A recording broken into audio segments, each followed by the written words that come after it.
सर्वनाम। नमस्कार, आज अपन पढ़ेंगे सर्वनाम किसे कहते हैं। सर्वनाम पढ़ने से पहले अपन देखेंगे, अपने पिछले अध्याय में पढ़ा था संज्ञा किसे कहते हैं।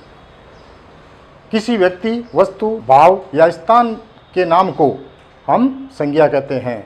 अब उस संज्ञा के बाद अपन पढ़ेंगे सर्वनाम, यानी संज्ञा के स्थान पर प्रयोग होने वाले शब्द को सर्वनाम कहते हैं। यानी संज्ञा के स्थान पर जो शब्द आएंगे उन शब्दों को हम सर्वनाम कहते हैं। यदि संज्ञा बार बार किसी वाक्य में आती है या प्रयोग लाई जाती है तो उस समय उस वाक्य में दोष उत्पन्न हो जाता है। हिंदी व्याकरण के अनुसार वह उपयुक्त नहीं रहता है। इसलिए अपन उसमें क्या करते हैं, संज्ञा के स्थान पर बार बार हम सर्वनाम का प्रयोग करते हैं। जैसे मैं आपको एक सर्वनाम का उदाहरण देके बता रहा हूँ। रामलाल एक किसान है। रामलाल बहुत गरीब है। रामलाल के 4 पुत्र है। अब देखिए, इसमें बार बार रामलाल रामलाल रामलाल आ रहा है, तो इसमें प्रथम वाक्य के अंदर रामलाल एक किसान है। अब रामलाल बहुत गरीब है। अब इस रामलाल की जगह आएगा वह बहुत गरीब है, और उसके बाद आएगा रामलाल के 4 पुत्र की जगह आएगा उसके 4 पुत्र हैं। तो उसकी जगह पहले रामलाल का नाम आ गया, उसके बाद वह आ गया, और उसके बाद उसके।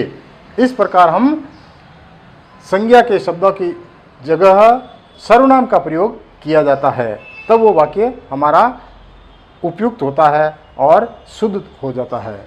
अब इसी प्रकार अपन देखा कि सर्वनाम के कितने भेद होते हैं, सर्वनाम कितने प्रकार का होता है, उसके बारे में हम बताएंगे आपको।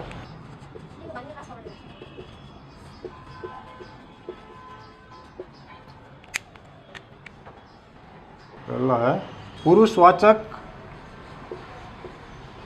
सर्वनाम। दूसरा निश्चयवाचक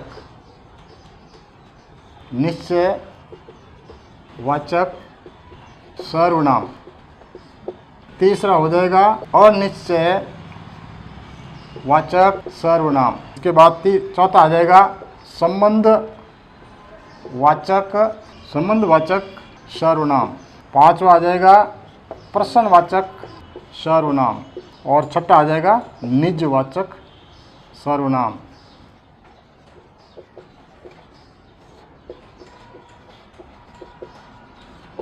तो इस प्रकार देखिए सर्वनाम के भेद। अब अपन देखेंगे सर्वनाम 6 प्रकार के होते हैं, जिसमें पहला आएगा पुरुषवाचक सर्वनाम, दूसरा आएगा अपना निश्चयवाचक सर्वनाम, तीसरा आएगा अनिश्चयवाचक सर्वनाम, चौथा आएगा संबंधवाचक सर्वनाम, पांचवा आएगा प्रश्नवाचक सर्वनाम, छठा आएगा निजवाचक सर्वनाम। इस प्रकार 6 प्रकार के सर्वनाम है।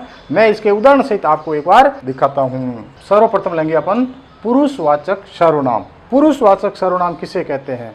वक्ता या सुनने वाला, उसके संबंध में यदि कोई बात कही जाती है, ये सभी पुरुषवाचक सर्वनाम कहलाती है।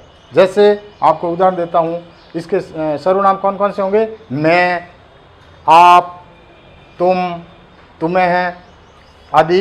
इस प्रकार के ये पुरुषवाचक सर्वनाम होंगे। पुरुषवाचक सर्वनाम 3 प्रकार के होते हैं। इसके अंदर आएगा पहला उत्तम पुरुष सर्वनाम। उत्तम पुरुष सर्वनाम वक्ता के संबंध में कहा जाता है। बोलने वाला जो बोलता है उसके संबंध में जो शब्द प्रयोग में लाए जाते हैं उसे सर्वनाम कहते हैं। जैसे मैं, आप आदर के लिए हम आपको बोलते हैं। तो इसका एक उदाहरण देता हूं मैं आपको। मैं जयपुर जाता हूँ। इसमें क्या है? वक्ता यानी बोलने वाला क्या कर रहा है, उसके संबंध में ये सर्वनाम आया है कि मैं जयपुर जाता हूँ। उसके बाद आएगा अपना दूसरा मध्यम पुरुष सर्वनाम। श्रोता के लिए प्रयुक्त होता है, सुनने वाले के लिए। तुम, तुम्हारे, तुम, इस प्रकार के जो शब्द काम में लिए जाते हैं उसको मध्यम पुरुष सर्वनाम कहते हैं। तुम कहाँ गए थे? इसमें क्या है? श्रोता यानी उसके संबंध में कहा गया है कि तुम कहाँ गए थे। तुम इसमें क्या है, सर्वनाम होगा। इसमें ये था, इसमें तुम हो जाएगा। इसी प्रकार तीसरा इसके अंदर आएगा अन्य पुरुष सर्वनाम। अन्य पुरुष सर्वनाम के अंतर्गत न वक्ता के संबंध में न श्रोता के संबंध में, यानी कहने, बोलने और सुनने वाले के अलावा तीसरे ही व्यक्ति का जब जिक्र किया जाता है तो उसके संबंध में अन्य पुरुष आएगा। वो, उनके, इस प्रकार के जो शब्द जो उपयोग में लिए जाते हैं वो सर्वनाम शब्द कहलाते हैं। जैसे राम ने मोहन से कहा दिनेश दिल्ली गया, तो यहाँ पर दिनेश जो हो गया अन्य पुरुष हो गया कि दिनेश दिल्ली गया। इसके बाद अपन आगे दूसरा सर्वनाम देखेंगे, निश्चयवाचक सर्वनाम। निश्चयवाचक सर्वनाम जिस संज्ञा में निश्चितता का बोध होता हो, उसमें कार्य का या व्यक्ति का, वस्तु का निश्चितता का बोध कराता हो, उसको हम निश्चयवाचक सर्वनाम कहते हैं। जैसे ये पुस्तक मेरी है, यानी निश्चय है कि ये पुस्तक मेरी है। वह टेबल मेरी है, तो इसमें क्या हो गया, यह पुस्तक मेरी है, वह टेबल मेरी है। यानी पास की वस्तु के लिए हम क्या लगाते हैं, यह, और दूर की वस्तु के लिए हम लगाते हैं वह।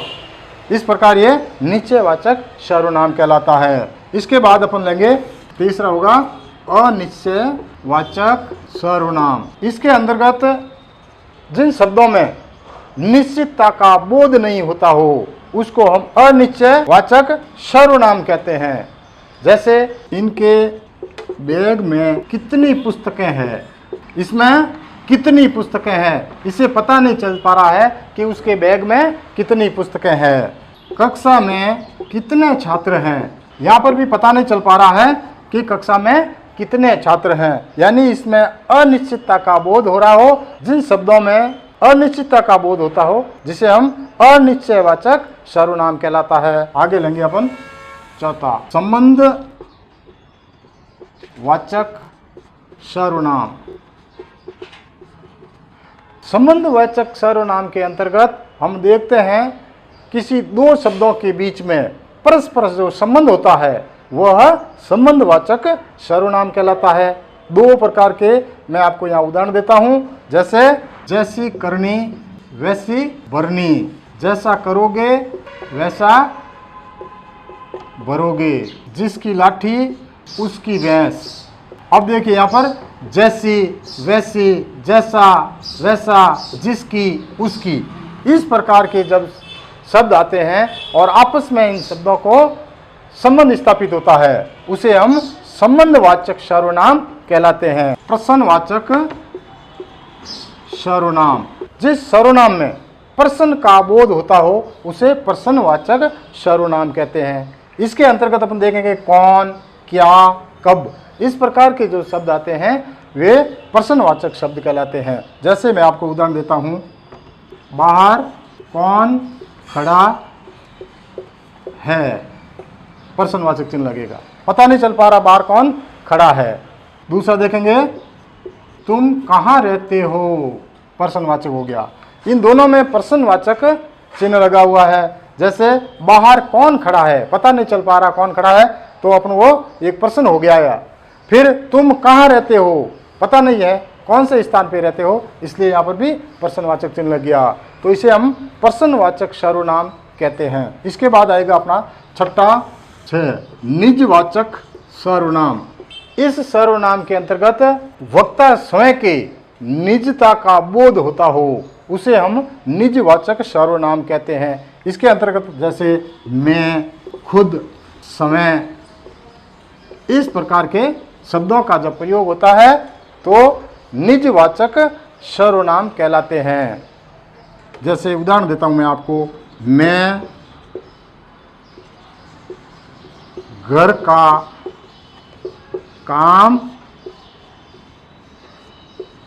खुद करता हूं,